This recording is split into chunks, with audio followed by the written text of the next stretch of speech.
Hi, I'm Lisa. Welcome to my glass studio. I had a class last week and we made a bunch of amazing projects. The students were awesome.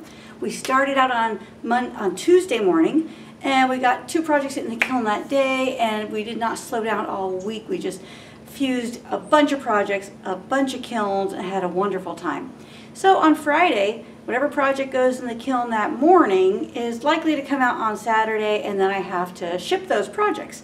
Well, we had a little variation on something we were making, something we hadn't made before, something that was brand new. So whenever you're doing something new, you have to anticipate that there might be some things that don't go exactly as planned, which is exactly what happened here. So this student decided to make a lampshade. She doesn't have one, so she thought, well, I'll make one. And she has a very creative, artistic flair, and so hers is a little different than what you might normally expect a lampshade to look like, but it's really very beautiful. Anyway, I fired it. What we did was we made kind of a organic circle. It was based on a 12-inch by 12-inch piece of glass, but she cut it so it had a really organic shape that was really free-flowing and you know, not lacy, but it would have like sort of a different contour than you would normally have. So what we did was covered a stainless steel floral former with a piece of fiber blanket, and we kept it kind of loose and open, and we placed the glass on top, and then we fire it so that the glass would conform to that fiber blanket and give us kind of an undulating, curvy, irregular length shaped lampshade. Well, let me show you what we ended up with. Let's open the kiln, see what we have going in here. All right, here's the lampshade. But, oh gosh, it's got a great shape, beautiful color, but you know, it doesn't really look like it's draped enough to cover a light bulb. So the idea with a lampshade is to have the sides come down enough that when you display it, the light bulb would be in here, and this side, this edge, should come down and kind of, more like this area does right here, kind of cover the area where the light bulb is so that the light goes through the glass. If the light bulb's below the glass, well, then it's not quite as attractive. Now here we've got some great slope and drape here, but over on this side I think it could be a little deeper. So I contacted the student and said, you know, I'd like to refire this again a little hotter and tighten up this cone shape we have here so we get a steeper drape on this piece of glass. Now this was fired using my soft drape firing guide, which goes up to 1200 degrees and holds for 20 minutes. Because this is such a soft effect we're trying to get here, I wanted to do it at a lower temperature and hold it for a longer period of time. Now a normal slump is 1265 for 10 minutes. This was 1200 for 20 minutes, but we didn't really get the effect that we wanted. So I'm going to make a couple of changes here. First we're going to take this out. Actually, as a bowl, it's really spectacular, isn't it? Oh, wouldn't that be pretty on the table? You know, you've got that, look at that wonderful shape we have here. And for that it would be great. But as a lamp, I think it needs to have a little more of a skirt, if you will, to cover the light bulb. My thinking is that sometimes glass tends to drag on the fiber blanket. So I have 2 ideas here. One, we didn't have enough of a steepness to this fiber blanket, number 1. And number 2, maybe we need to cover this with thin fire so it's a little more slick, so the glass kind of slides on it more easily. So I'm going to take this out of the picture momentarily. And what we've decided to do is tighten this up, make it really tight. I still want some contours there. I want to make the drape steeper, flatten that out. And now I'm going to add this piece of thin fire to the top. Hopefully that creates a little more of a sliding action for the glass. Place this back on top like that. And I'm going to fire this again, probably a little hotter. So we did 1200 before, 1265 is the regular slump. So let me go 1230 and hold it for 10 minutes. We'll see what happens. So we'll open this up tomorrow. Hopefully we have something with a greater drape, a tighter kind of look to it, and something that would be, you know, a little bit better for a vase. Now over here it's kind of steep, so I'm going to put this one area where we really need more drape. I'm going to turn it that direction so that hopefully you get more drape out of that. So the cool thing about the fiber blanket is you can take a mold that is not big enough for your glass and you can extend it and make it big enough that you can fire something larger, something larger than you otherwise could, because you've got that blanket there to protect the glass from the bottom of the kiln and from the mold underneath. So we're going to go ahead and close this up, fire this overnight, and we'll see what we have tomorrow.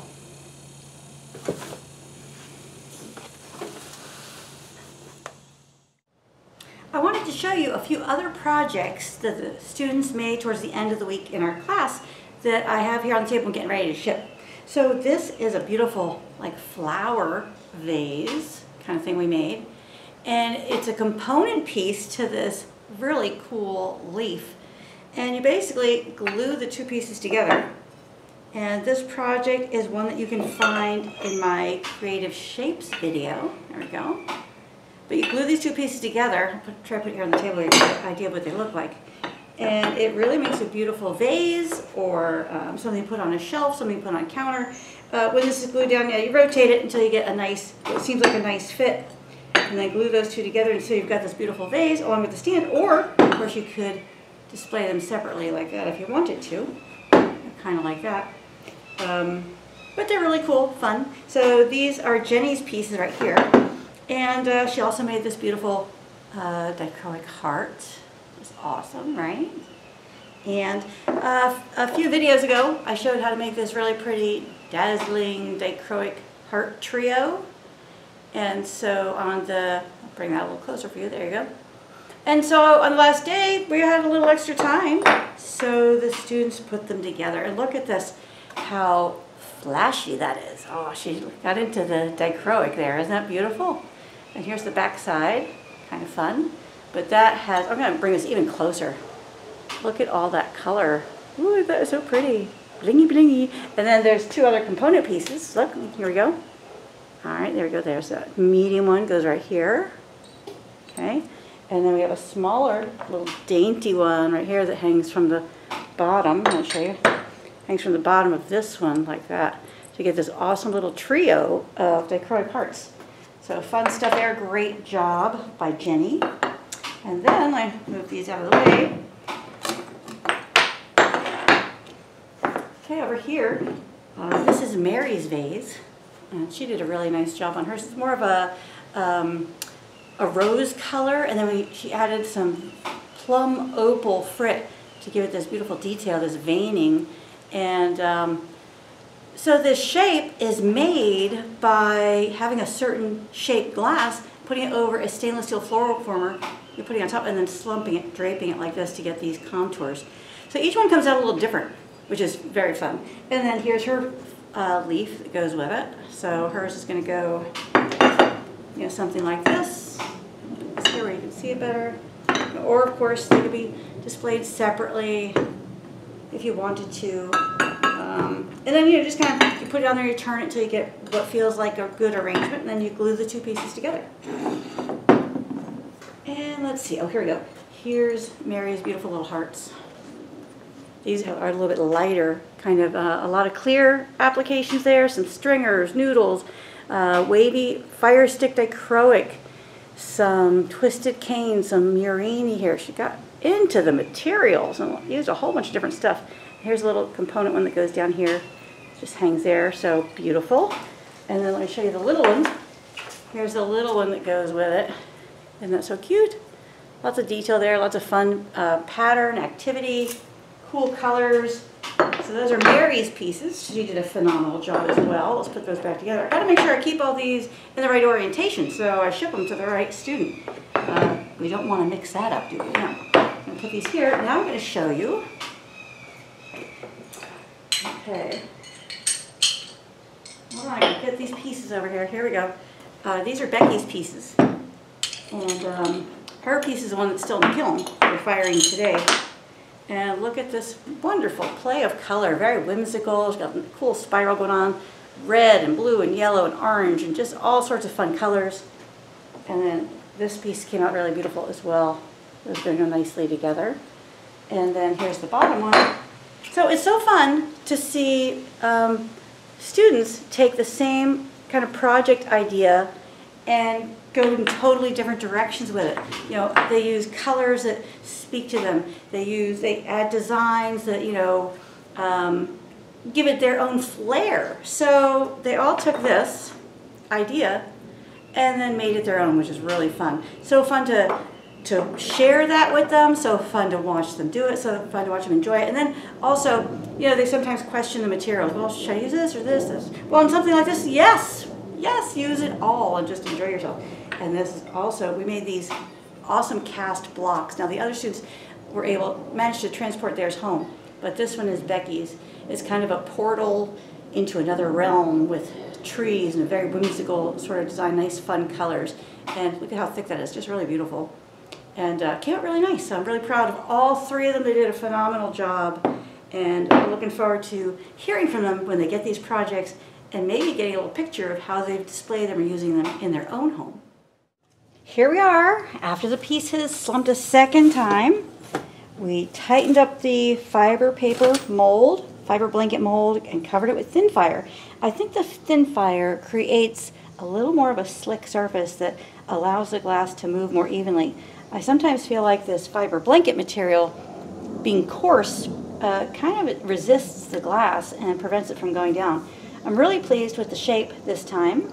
We've got more uniform drape all the way around, nice undulating shape. Let's go ahead and pull that off. Wow, isn't that cool, right? So pretty. Oh wow, it's gonna make an awesome lampshade. Gosh, I'm not even sure how to turn this to give you the best view. There we are. Getting that there, look at that. Here's the inside. Here it is upside down. That's kind of what it's gonna look like as a shade. Hey, that's kind of cool, right? Fun stuff. Kind of nice abstract free-form design there. Really beautiful. Beautiful colors. Nice light, nice transparency there. Some dichroic, of course, adds a little bling and shine. Love that. So overall, I would say we now have a success. Here's the lampshade outside of the kiln. Give you an idea of how it's going to look. I got that interior here sort of supported, and the bulb should probably be in about this area right here. You know, right in here. I'm trying to put my fingers where you can see. Right in there's where the bulb will be, and so this is going to make a really cool shade. Very organic, very custom. And you know, you could do opaque colors, get a different kind of glow than the transparent colors. So really fun project. Really fun way to do creative slumping. I wanted to show you another project that was done with a similar technique here. I'm going to put this one down on the table. All right, this piece called Glacier. Isn't this beautiful? This shape was created the same way. I took that fiber blanket, put it over a stainless steel floral former, and then draped the glass over and got this beautiful organic shape. Now actually this could make a lamp if you wanted to. It'd be pretty cool. Nice and glistening and shiny. But so what I'm suggesting here is if you slump something in a new and creative way and you're not thrilled with it, redo it, try it again. You know, you can do that. You have that option to either slump it tighter or unslump it, flatten it out, and then redo it in a different way. Also, you know, you can get this is a great, super fast and easy way to get your own custom shapes and really make your pieces independent, individual, personalize your own, give it your own flair. So don't hesitate to try some different combinations of slumping molds and slumping materials inside your kiln. So I hope you enjoyed this video. I enjoyed bringing it to you. Please like, follow, subscribe my YouTube channel. We love it. We love it when you make comments. We love when you subscribe. We love it when you share. So please do that. Also, become a premium video member. We would love to have you. We have new videos coming out all the time. We have full-length videos, step-by-step instruction. It comes with printable pattern ebook with full-size patterns, firing guides, images, everything you need to make those projects successfully.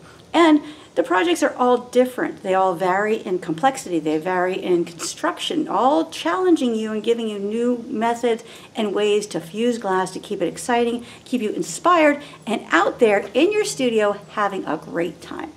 So until next time, happy fusing.